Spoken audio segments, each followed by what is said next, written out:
Welcome, Tally. Thank you so much for joining me today. How are you? I'm really good. How are you? I'm good. I'm good, thank you. Um, I am excited to speak to you. I'm sure people tell you this all the time, but I feel like I know you from Instagram, even though we haven't met, but I did come and see you speak. You were on a panel discussion years ago. I don't know how long it was. Maybe it was like 4 years ago, 5 years ago. I don't know. But you really, I just remember you sharing your story and being really inspired by you and just quite captivated by your energy. So, yes, so I've been Oh, looking forward to speaking to you. I always felt like we have met. In my mind, we've met at least once. I'm Yeah. sure we have because I feel like if not, we've certainly been in the same room a few I times. I feel like we've like said hi to each Yeah, other, but we haven't actually like yeah, had a conversation. Like it was a very yeah. brief like hi. Yeah. Yeah. So I'm really Yes. glad we're getting to have a chat today too.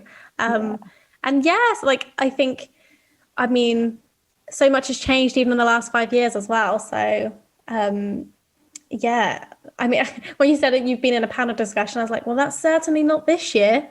Yeah. No, Yeah. no in-person events this year. No, no, no, no. Absolutely. Yeah. Yeah, I'm sure so much has changed in terms of your career and what you've been doing. So it would be great to hear a bit about what is it that you do? How do you help people? And how has that changed over the years? So throughout all of that, I've been a personal trainer, and I qualified as a personal trainer over 6 years ago now, and have been working in London in that capacity since. And fortunately for me, I've been able to do lots of other things as well. So alongside personal training, teaching classes, I also have had a social media platform to some degree, and that has meant that I've had speaking opportunities. More recently, I've got the opportunity to write a book. So that came out in January.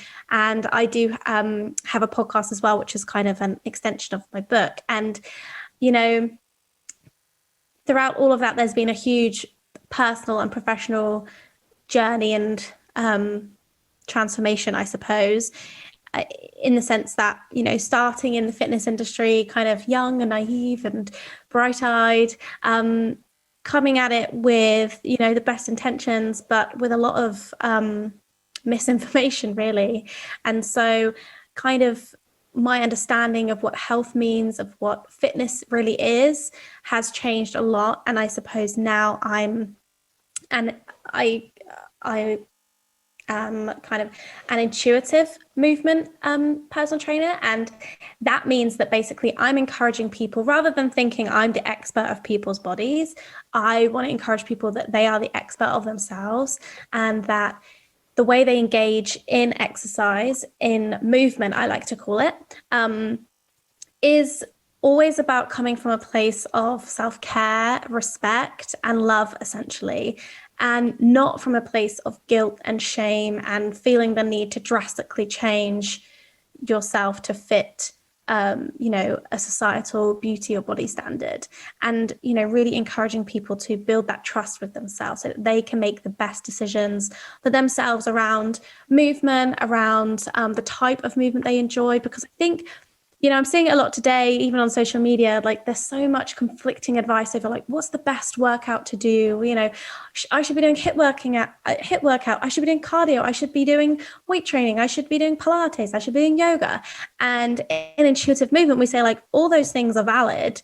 It's really about the intention behind why you're doing them that's important. And so I suppose, unlike a lot of personal trainers, I'm more interested in why you're doing something rather than the specifics of what you're doing. I think it's more interesting to, discuss like what's the intention behind this choice. And is that intention, like I say, like coming from a place of self-care, or is it coming from a place of self-punishment? And so that's how I have kind of personally transformed as being that person who did everything to like change my body and fit a standard, to realizing that that was harmful to my mental health. It wasn't sustainable.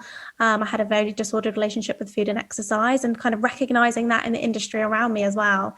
And so wanting to bring this different approach and to fitness so that more people feel included in fitness and welcome, and also are able to make it a sustainable part of their lives. So interesting, isn't it? Because it seems like this is like a very new thing almost. And a lot of us were still really conditioned by the kind of the old way. I hope it's the old way and this is going to be the new way that everyone adopts. But the kind of the old way of punishing yourself with fitness and it being about the aesthetics and less about the kind of the mental health benefits. And what do you notice in people that start to make that shift in their thinking? So away from one way and into that more intuitive movement. What's that like for people? Is that hard to get out of that mindset? Is it like a breath of fresh air, I'm imagining? I think there's both of those things are true at the very same time, because I think a lot of people find familiarity and comfort in diet culture essentially, and in behaviors that feel controlling and feel maybe punishing to a degree. And I think whilst an intuitive approach, I think certainly I really sense and feel, and from, you know, feedback and working with people, just noticing how much it alleviates the pressure that we feel.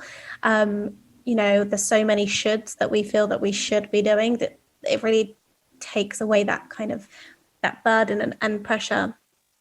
But with that, there is a process of a mindset shift, and that can be more straightforward for some people than others. And it does take time. It takes a lot of self-compassion to kind of undo a lot of the thoughts and feelings and rules we have around moving our bodies. And so, I think ultimately it's setting people up to have a very peaceful and positive relationship with movement. And that's the goal. But like with all things, like with all change comes discomfort. And that's a process, and that's the thing that each person has to navigate in their own way. And, you know, depending on where your starting point is, depends on where your kind of end point is, really. So it's different for everyone, but ultimately the goal is to just feel good. And so I do something on my podcast where I talk about it on social media as well, called like train happy moments. And this is very much a moment of like a win in that process. Like, you know, moments when you're like, oh, I was on a run today and, you know, I was really just stressed about the time on my watch, you know, telling me like, oh, I hadn't done enough. But actually, I really just wanted to enjoy my surroundings. So I decided to switch off my watch and just run and enjoy the outdoors, say, as an example. Mm-hmm. And you know, lots of people say like, that's one of the best runs I've done in a long time, because I wasn't so focused on these external factors. I was really focusing on how I feel.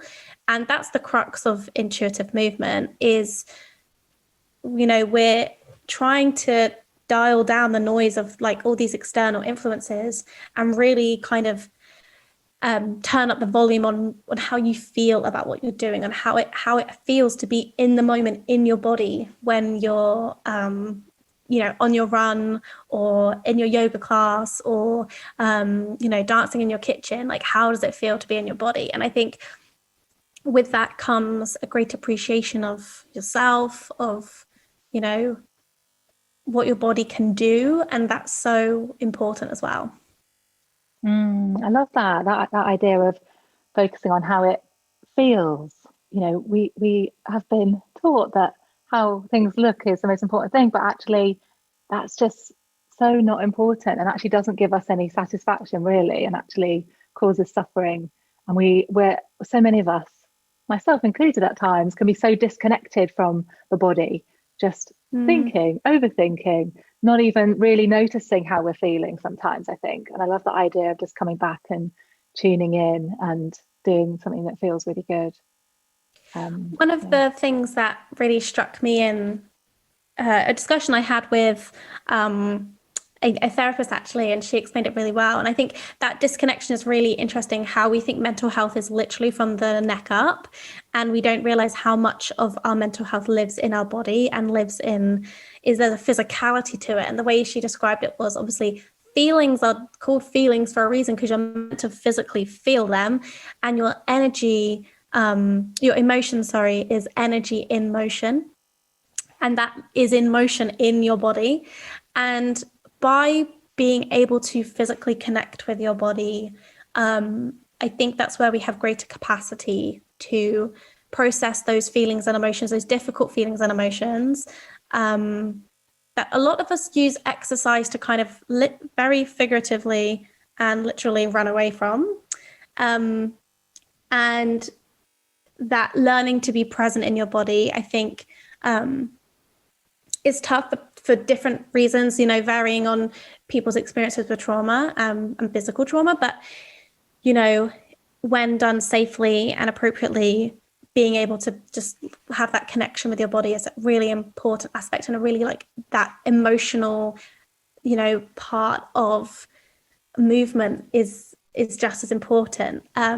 I was listening to a podcast recently. I think it was a Brené Brown interview with people who were talking about burnout and this idea that we never complete the stress cycle, and that the stress kind of ends up getting stuck in our bodies, can be stuck in different ways. And there's various different ways of completing the stress cycle so we get to like release it. And one of the ways was movement. Other ways were like art and performance and all those sorts of things. But I found it really interesting how much we need to physicalize it, you know, like, as you say, like acknowledge what's going on in our bodies. And movement is a great way to help process that and deal with that.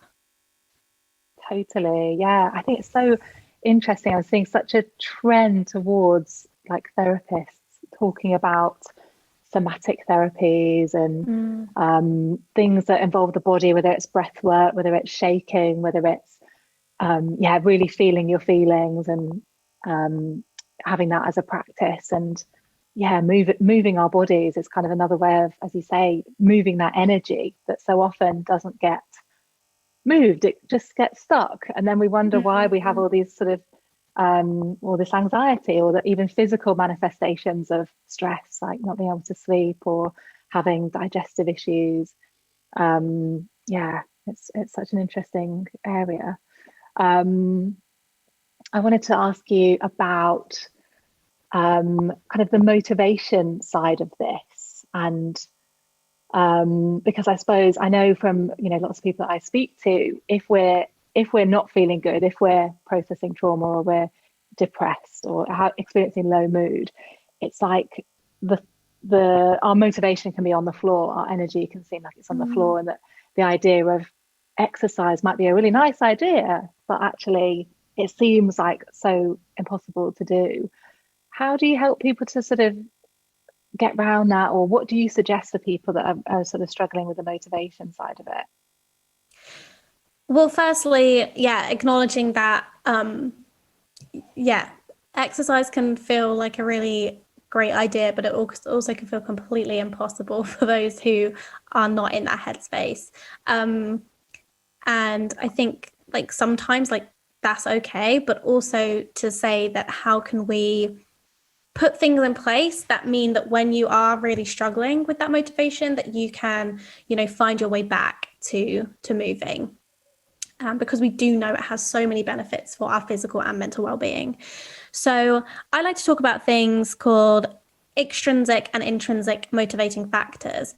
And as I mentioned before, the external reasons, those extrinsic reasons to you, are the norm in the current norm in motivation. So that will be things like, you know, shedding for the wedding, looking good on holiday in a bikini, like feeling like we're working out, to leading up to some sort of event, or, you know, feeling a pressure from society to maintain a certain body shape or aesthetic. Whether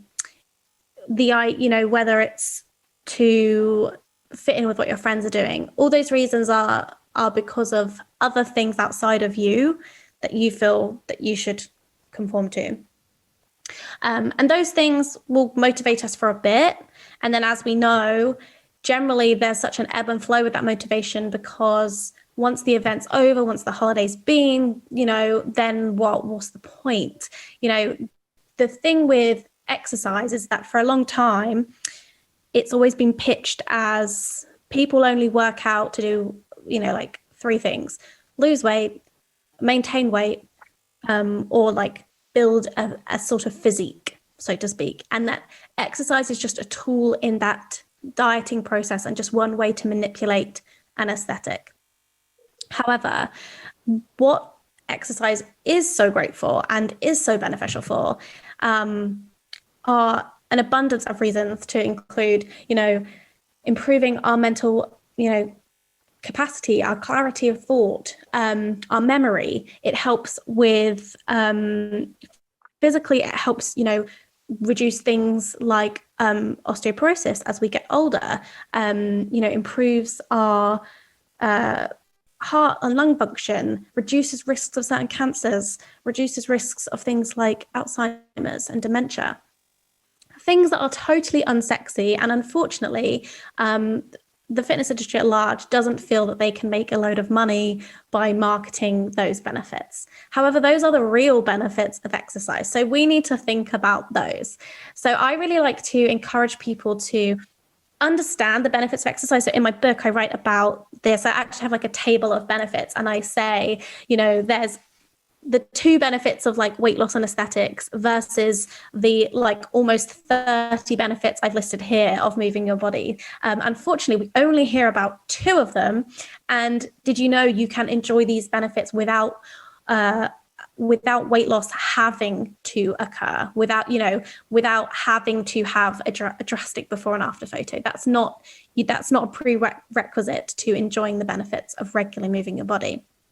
So to develop intrinsic motivation, I really like people to kind of study those benefits, but also really, like I said, focus on how movement feels for the individual. So how do you notice your mood improving? How do you feel before? How do you feel during? And how do you feel after? Are really great kind of prompts to think about. So if you're a journaler, and I recommend journaling, I think it's fantastic as a great way to kind of start thinking about this. I really recommend people to start writing lists of why they move their bodies and how does it make them feel.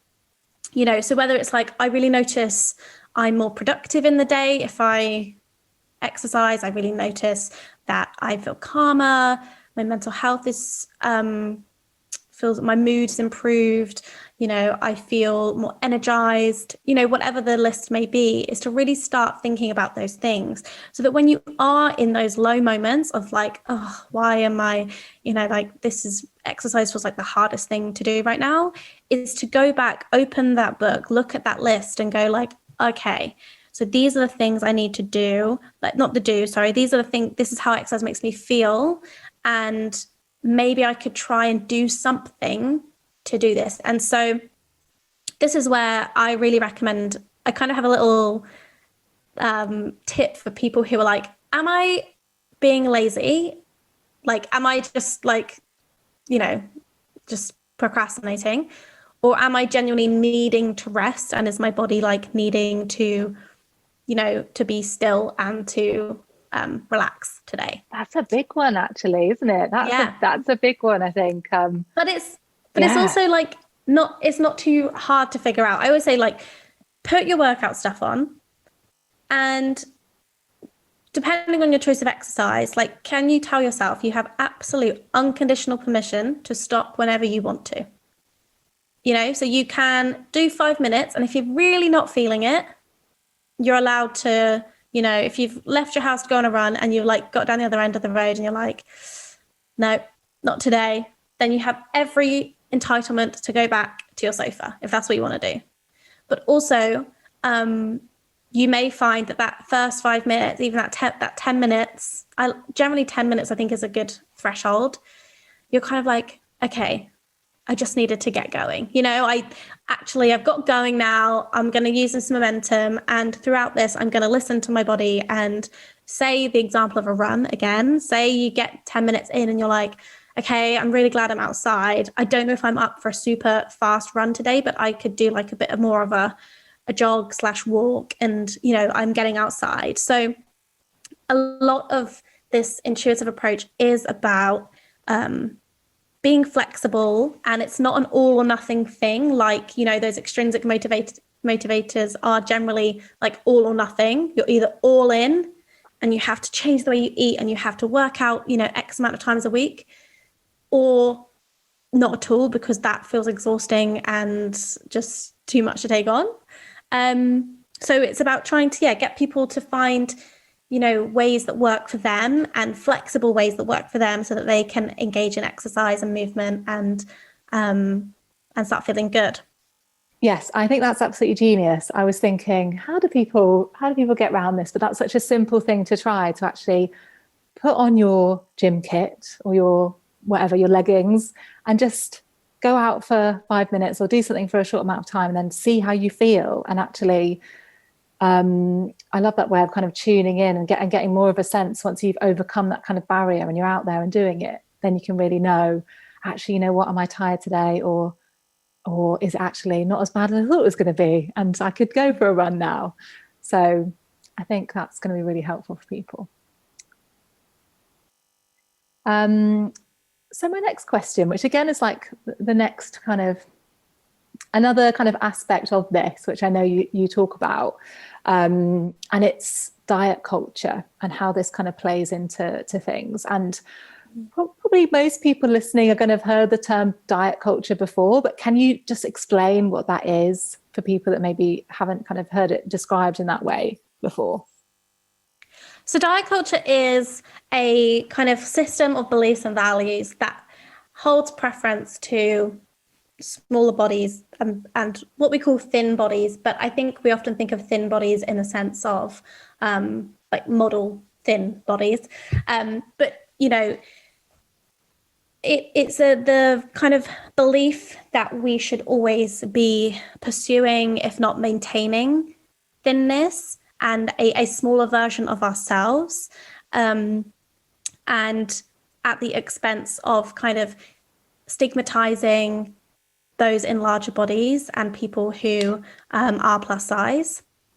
And, diet culture shows up in many different ways. So whether we think of that through, diets themselves, dieting clubs, and different forms of restricting our food intake, or through exercise in the sense of the idea that, that workout for your bingo wings means that if a workout was marketed as, how to get rid of your bingo wings, we could talk about that being rooted in diet culture, because it's suggesting that your body is not good enough as it is. And if you do this workout, or if you eat a certain way, or drink this, shake, then you can achieve that beauty and body ideal that diet culture upholds.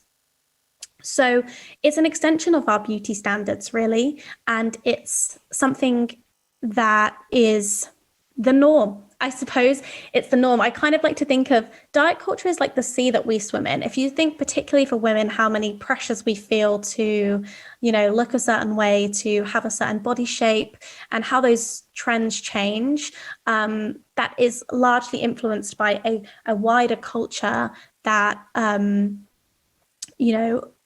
benefits from that narrative. And the way that they benefit from it is obviously financially. And so I think it's in the US at the moment, the diet industry in the US alone, I think is like a $72 billion industry. And, a lot of what diet culture is profiting off of insecurity, of vulnerable people who feel that they will only be worthy, lovable, acceptable, successful, happy when they achieve this beauty and body ideal. And so, this sets people up on this constant pursuit and pressure. And in turn, that can, its negative side effects include, having poor body image, body dissatisfaction, low self-esteem, disordered eating disorders, and, a range of, show up in a range of kind of mental health capacities, really, whether that influences our like anxiety and those sorts of things. So, yeah, it's It's a big one, and there's kind of a few different facets to it in terms of what it is, how it operates. But the one thing it's important to know is that it's quite sneaky. And so even if a diet might not obviously be a diet, so I think it's quite obvious that like detox teas, meal replacement shakes, even, like the waist things that people wear, the corset things that people wear, Right. those are products of diet culture, right? That's really, really obvious. But then there are people who are like, oh, it's not a diet, it's a lifestyle. But the outcome of engaging in said lifestyle is to have a before and after photo, or to have a thing, to have a smaller body, lighter body, then that is a manifestation of diet culture. And I don't want people listening to think like, okay, well, I've done a diet, I've done these things. Like, we're not bad people for wanting to do those things. We're not bad people for wanting to engage in that, because, like I said, it's the norm and it's very socially acceptable. However, I think, like I say, it's having such a big impact on how we view ourselves and how we view other people and how we relate to food, exercise, and our bodies, that I just think there's so much freedom in stepping away from that. And when you let go of that pressure and the need to, constantly be on this, dieting cycle, to constantly be thinking about, what do I look like? How much do I weigh? There's just so much mental headspace freedom to be gained. And I always say, I've been so deep in diet culture, and all I ever thought about was like, what am I eating next? Have I exercised? What does my body look like? I couldn't walk past a mirror without body checking. And now, with all that time and headspace and energy, I was able to write a book. Like, I would never have been able to do that before. I just didn't have the capacity, because I was so consumed with, with those things, that I wasn't able to actually, I feel like, achieve my potential. And I think, particularly for women, a big thing that's holding us back from, achieving so many things, from fulfilling potentials, from really like realizing what we're truly capable of, is this idea that, we are not good enough or worthy enough of pursuing that thing until we're thin enough. And I think that's a really huge barrier. I'm going to massively paraphrase a quote by Naomi Wolf, who's like a famous feminist writer. And she says, dieting is one of the biggest political sedatives. And in fact, if you give me a second, I have this quote in my book, and I have it to hand. Great. Yeah. And I will read it, because I think it kind of shows how, this is it. A culture fixated on female thinness is not an obsession about female beauty, but an obsession about female obedience. Dieting is the most potent political sedative in women's history. A quietly mad population is a tractable one. And I really think that is one of the better definitions, and explains how much this not only impacts us as individuals, but also collectively, that, we're not stepping into our full power whilst in diet culture. Gosh, yeah, that really hit me, actually. I took like a deep breath when you read that, and it made me, as you said, it really made me think about all the time and energy that we waste. And there's a load of stats. I think it's something like only 20% of UK women are happy with their bodies, that like a large proportion, something like 85%, other people may know more than this, but I remember reading this, 85% of women have missed out on social events because of worrying about the way they look. And also make me think about when they first kind of invented advertising in the 50s, the Mad Men suddenly realize, if we make women feel bad about themselves, we can make loads of money. And diets don't work, so it's almost like this industry is like profiting from failing and keeping the money. No wonder it's a massive $billion industry. But thank you for explaining that. It's such a deep topic, and I hope things are changing. Do you think things are changing, or is it like in the little bubble of people that talk about these things, it's changing, and like most of the world doesn't even realize this yet? Well, I think there is thanks to social media, actually, a positive of social media is that more people are hearing about this. You know, this is how I discovered what diet culture was. This is how I discovered a kind of non-diet approach to kind of health and fitness. And without the work already being there, whether, you know, with people who have written books and make podcasts and things, but I think without being able to share it through social media, I think that's been a really powerful tool in more people getting on board with this. And, you know, there is a really big community online of dietitians and nutritionists and therapists and personal trainers like myself who share this ethos and share this approach. It still is not the mainstream because, like I said, the mainstream benefits from it not being mainstream because they may be set to, you know, lose money in the long term if people decided to accept themselves. I think I remember seeing another quote, which I don't know who it's from, but it was like, imagine how much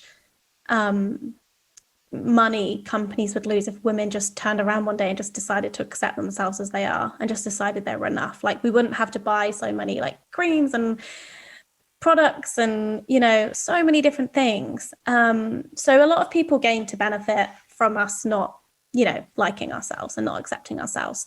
So in that sense, no, a lot of the mainstream aren't necessarily on board. However, I've noticed that I've been given some amazing opportunities to discuss this on whether it be podcasts or with certain journalists. And, you know, recently I was just featured in a list of kind of trainers who some share this approach, some don't, but in a list of trainers on like Glamour magazine and, you know, those sorts of things where I feel that because a lot of women particularly are like, yeah, I've been there, I've struggled with food, I've struggled with my body image, and I'm fed up, I'm exhausted. To know that there's a different way is really exciting and I think liberating. So I do think that people want this to be more mainstream, and I think there's such a huge appetite for this. So I do feel that it will only get bigger, but there's going to be a lot of people who push up a lot of resistance against that. Yeah. It's going to be interesting to see. I hope things are going to move in the right direction. I really do. I'm positive and hopeful. Yeah. Good. I wanted to ask you a bit more about you, if that's okay. Yeah. I know that you've talked about your own experience with therapy, and I've heard from people that listen to this podcast, they find it really helpful to hear people's experience of therapy, things like even how did you choose your therapist, or you know, what was your experience been? Were you nervous to sort of start that journey? It'd be great if you could share a bit about that, if that's okay. Yeah, so it's really interesting. I decided to go to therapy about over a year ago now, about 18 months ago. And I went there being like, do you know what? I think I'm actually pretty good. I don't have any immediate crisis in my life. I knew that I had lost my dad as a teenager, and I knew that I had never had therapy for that. And I felt like I'd been coping pretty well. My past with disordered eating may disagree, but I felt like I was like, you know what, I'm actually pretty good. I think I've got my life together. And I feel like, you know, I was really interested in therapy and I always saw the benefits of it. And I saw everyone talking about it and I was like, I want in. I want in on this. I want to do this. Like I said, thinking that I was pretty okay. But as you know, I think therapy does help you kind of dig deeper into those things and realize that it slightly lifts the lid a little bit, like it does lift the lid. And,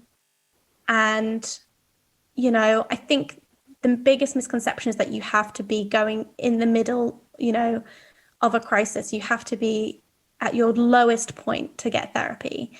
And that was completely not the case for me.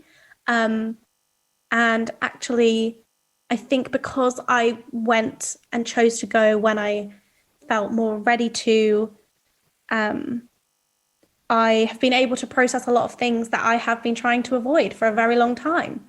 And so I found my therapist through asking another friend who's a therapist who they recommend. So I don't know if that's everyone's option, but I do know that if you have friends or you do know someone who works in the mental health field, like who they recommend or what type of therapy to kind of look into is a really helpful starting point.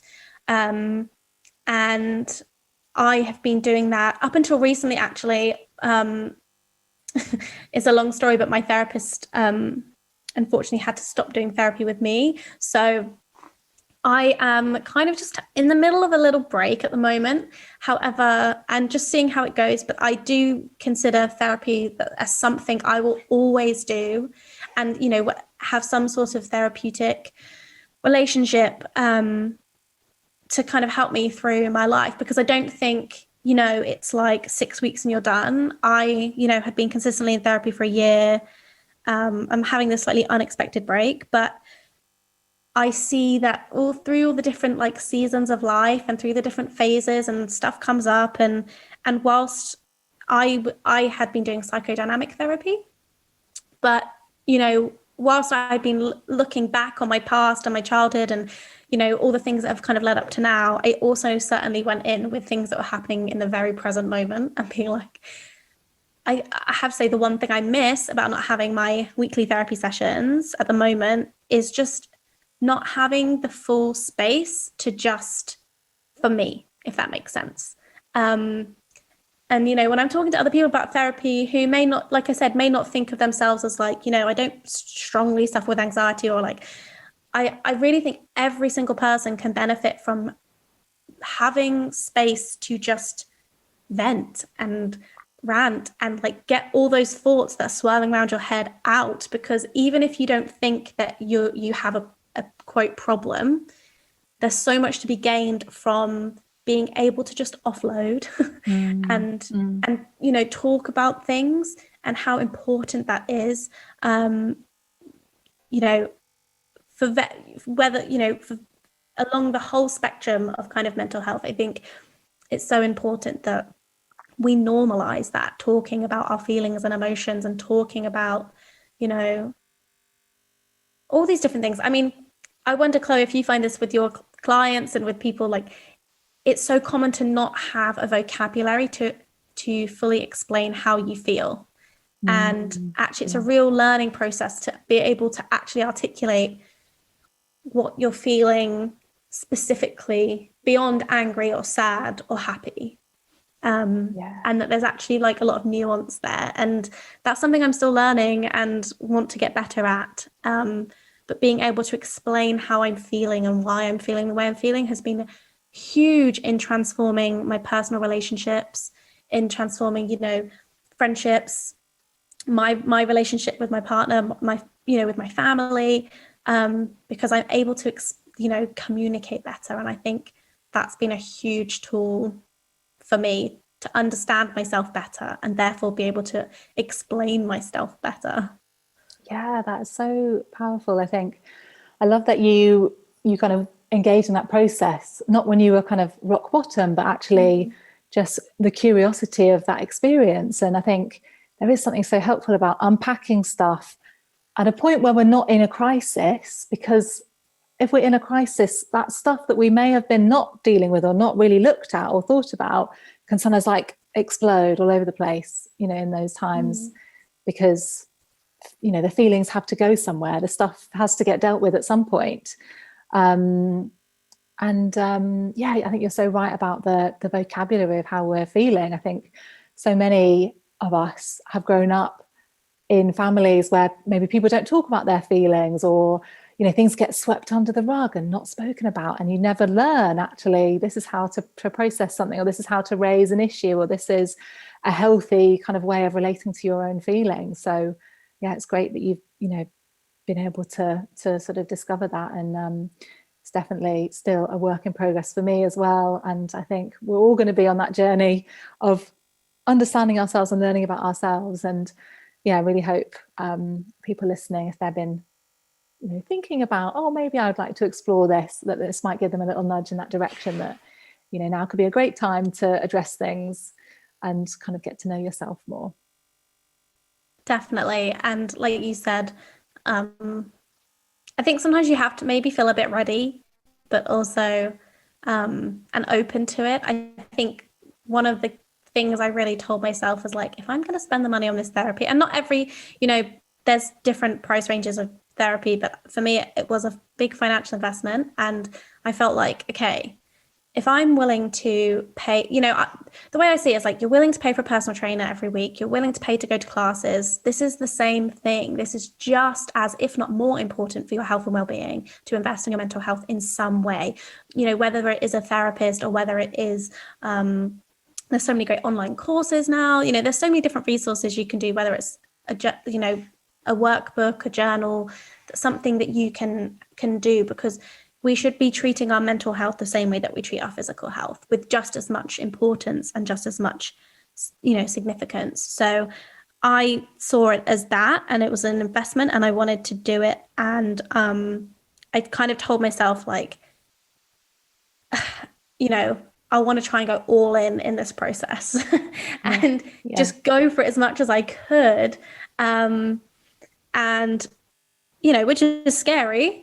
But also, I feel that I've been able to get a lot of value from it and make progress, because I just went in there like, I'm open-minded. But I also think it's because I was like ready. And I think that's a very individual experience for people to decide whether they're totally ready to like let go of maybe old behaviors and things. So be able to like do that deeper work, but it's so worth it. It's so worth it. I can't recommend it highly enough. Awesome. I love it. Thank you so much for coming to speaking to me. And can you share a little bit about your book, where people can find out more about you, anything else that you're doing at the moment? Yeah, so you can find me on social media at Tally Rye. And then my book, Train Happy, is available at all good bookstores. And then I have my podcast, the Train Happy podcast, where we talk more about intuitive movement, what that means. And we talk about it from, from the exercise perspective, from the emotional perspective, from the body image piece, the food bit. We try and like cover all those bases, because this is part of that greater conversation of kind of like healing a lot of those things. So we're starting to accept ourselves and find that peace. So you can find the podcast there as well on Apple, Spotify, all the platforms. I'm sure your listeners are aware of those. And you can keep up to date with my newsletter on my website, which is tallyrye.co.uk. Brilliant. Thank you so much for speaking to me. It's been an absolute pleasure, Chloe. Thank you so much.